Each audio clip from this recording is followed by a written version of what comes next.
In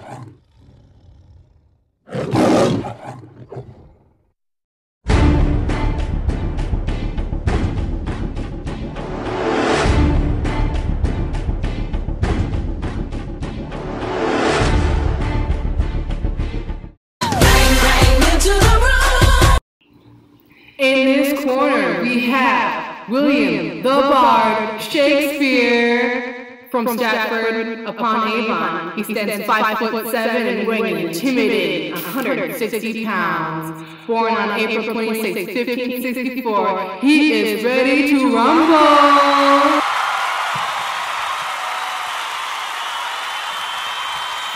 And in this corner, Robert the Versified Green, born in Tomlin, Norwich, standing tall at 6 foot, weighing a daunting 200 pounds, born on August 6, 1560. Are you ready?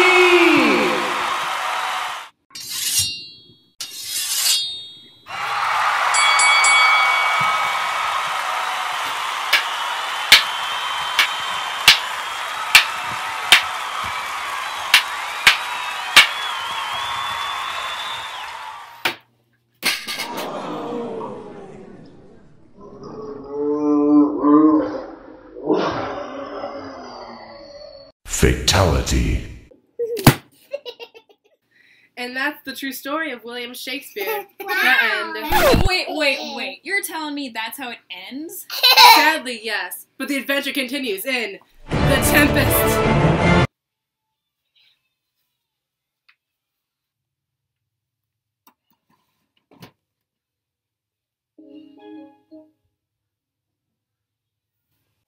Welcome to a special behind the scenes with William Shakespeare.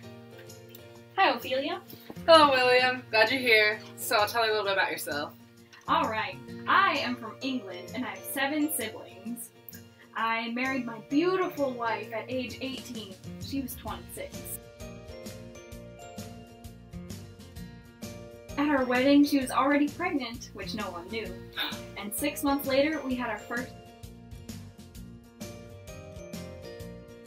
That's great. Right now, we have 3 children, and I am a professional actor.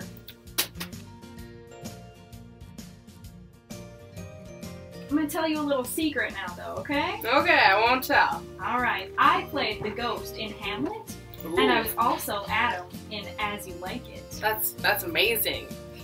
Thank you. So, back to your newest creation. You should tell me about that. Alright, my last work is The Tempest. Oh. So, when will it be released? Hallows Day, actually. November 1st, 1611. Okay. So I know you're a fan of writing tragedies. What genre is this one going to be? Well, many critics say it's a comedy, but really it's a mixture of history, comedy, and tragedy. Oh, what inspired you? Really, it was Montanay's of Cannibals.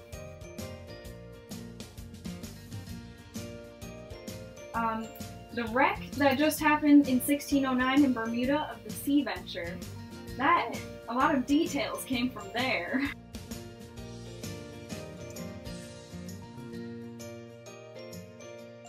Oh, that's cool. So, tell me, personally, who's your favorite character? Now, Ophelia, I can't tell you that, but the main character is Duke Prospero of Milan. And just a little fun fact, his name translates to I make happy. Well, this is great news, and I'm so excited to see The Tempest. I'm glad we had this interview. Thank you. Me too. Have a great night. You too. Goodbye. And that concludes the interview with William Shakespeare. Prospero, a sorcerer and the rightful Duke of Milan, dwells on an enchanted isle with his daughter Miranda. 12 years earlier, the Duke's brother Antonio and Alonso, the King of Naples, conspired to take his throne. They set Prospero and Miranda adrift in a boat, and they eventually found themselves marooned on the island. Prospero is served on his island by Ariel, a spirit who he freed from a tree with magic, and Caliban, son of the witch Cycrates. When magic reveals that a ship bearing his old enemies is sailing near the island, Prospero summons a storm to wreck their ship. The survivors make it to shore in scattered groups. Among these is Ferdinand, the son of Alonso. He is lulled to Prospero's home by the singing of Ariel. There he meets Miranda, who is enthralled with the young prince. Meanwhile, Antonio, Alonso, Sebastian, and Gonzalo wander the island in search of Ferdinand. Antonio now plots with Sebastian to murder Alonso, but this plot is thwarted by Ariel. Elsewhere on the island, Stefano and Trinculo encounter Caliban. After sharing a few drinks, Caliban tries to enlist the two in a plot to kill Prospero and rule the island himself.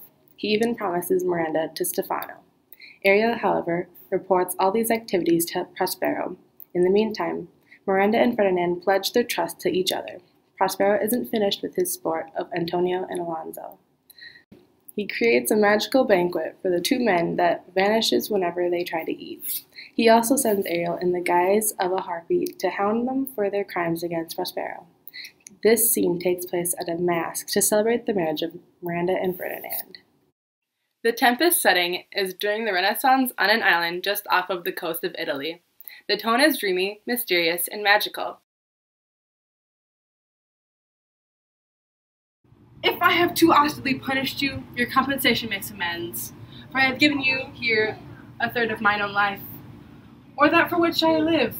Once again I tender to thy hand all thy vexations, or but my trials of thy love. Thou hast strangely stood the test here, afore heaven. Or ratified this my rich gift. O Ferdinand, do not smile at me, that I boast her off, for thou shalt find, with own outstrip all praise, and make it halt behind her.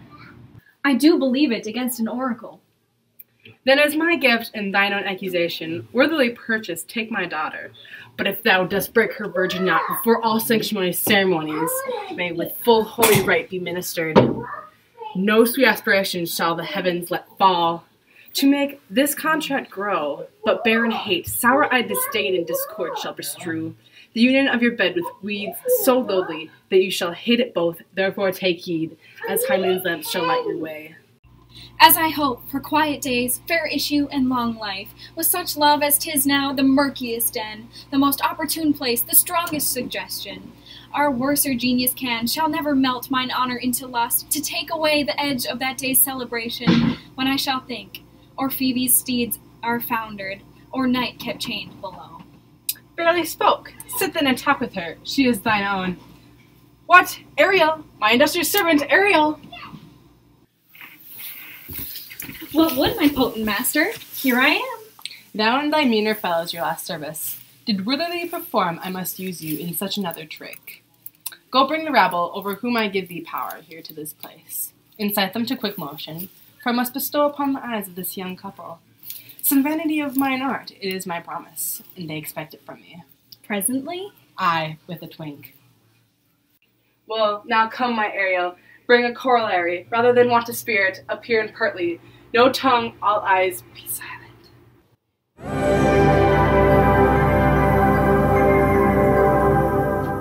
Audio Jungle. Harmoniously, charmingly, may I be bold to think these spirits?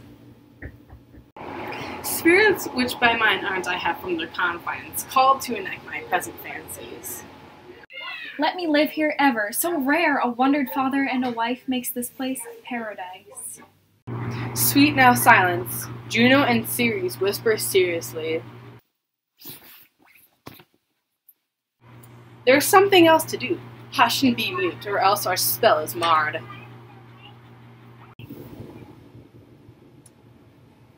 I had forgot that foul conspiracy of the beast Caliban and his confederates against my life.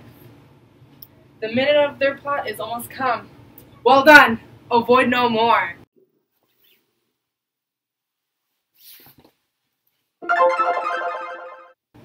Spirit, we must prepare to meet with Caliban. Aye, my commander, when I presented Ceres, I thought to have told thee of it, but I feared lest I might anger thee.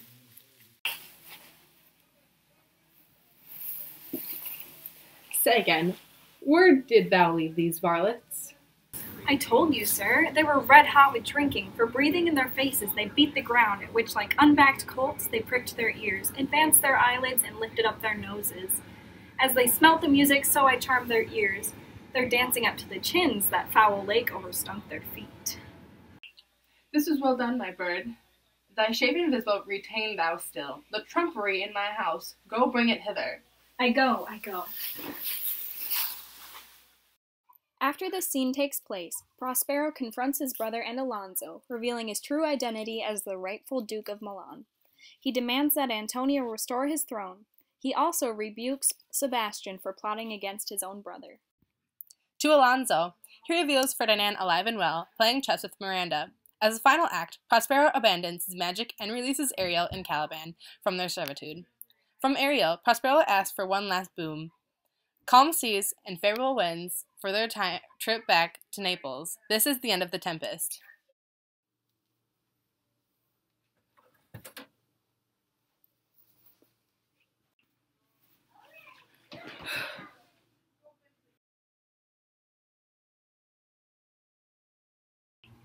This is one of the most magical scenes of the play. It involves 2 Greek gods and a summoning spell. The theme of revenge is shown by Ariel being sent to take care of Caliban. It also shows servitude by Prospero forcing Ariel to do his dirty work. The final theme displayed is the love between Miranda and Ferdinand. Ferdinand is willing to stay on the island forever if it means that he's able to be with her. The rising action occurs when Prospero creates the Tempest, a violent windy storm that causes his enemies to ship to wreck and its passengers to be dispersed about the island. The climax is when Alonso and his party stop to rest, and Prospero causes a banquet to be set out before them. Just as they are about to eat, Ariel appears in the shape of a harpy and accuses them of their treachery against Prospero, and Alonso is overwhelmed with remorse. The falling action occurs when Prospero brings Alonso and the others before him and forgives them. Prospero invites Alonso and his company to stay the night before everyone returns to Italy the next day, where Prospero will resume his dukedom. There are 3 prominent symbols in the play The Tempest. The Tempest itself symbolizes the pain that Prospero endured and wants others to feel. All of the passengers shipwrecked are put at the mercy of the sea, just as Prospero and Miranda were 12 years ago. Prospero must make his enemies suffer as he had suffered, so that they will learn from their actions as he has from his. The Tempest is also a symbol of Prospero's magic and of the frightening, potentially evil side of his power. The second symbol is the game of chess. The objective of chess is to capture the king. That is the symbolic significance of Prospero revealing Ferdinand and Miranda playing chess in the final scene. Prospero has caught the king, Alonso, and reprimanded him from his treachery. This is the final move in Prospero's plot. He has maneuvered the different passengers of Alonso's ship around the island with the skill of a great chess player. Prospero's books are a symbol of his power and his desire to withdraw entirely from the world. It was his devotion to study that put him at the mercy of his ambitious brother, and it is the same devotion to study that has made him content to raise Miranda in isolation. In order to return to the world where his knowledge means something more than power, Prospero must let go of his magic.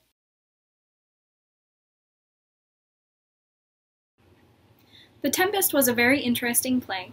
I thought the language was much easier to understand than other plays. It is one of the shortest of Shakespeare's works, but it didn't lack entertainment. I thought that the element of magic added a new level to the work that hadn't been seen before. I can see why The Tempest drew in crowds from miles around. In my opinion, The Tempest was one of a kind. There was an abundance of creatures and magic to make it more enticing, but I think Shakespeare had better plays that he wrote. If you like magic and a short read, I'd recommend it.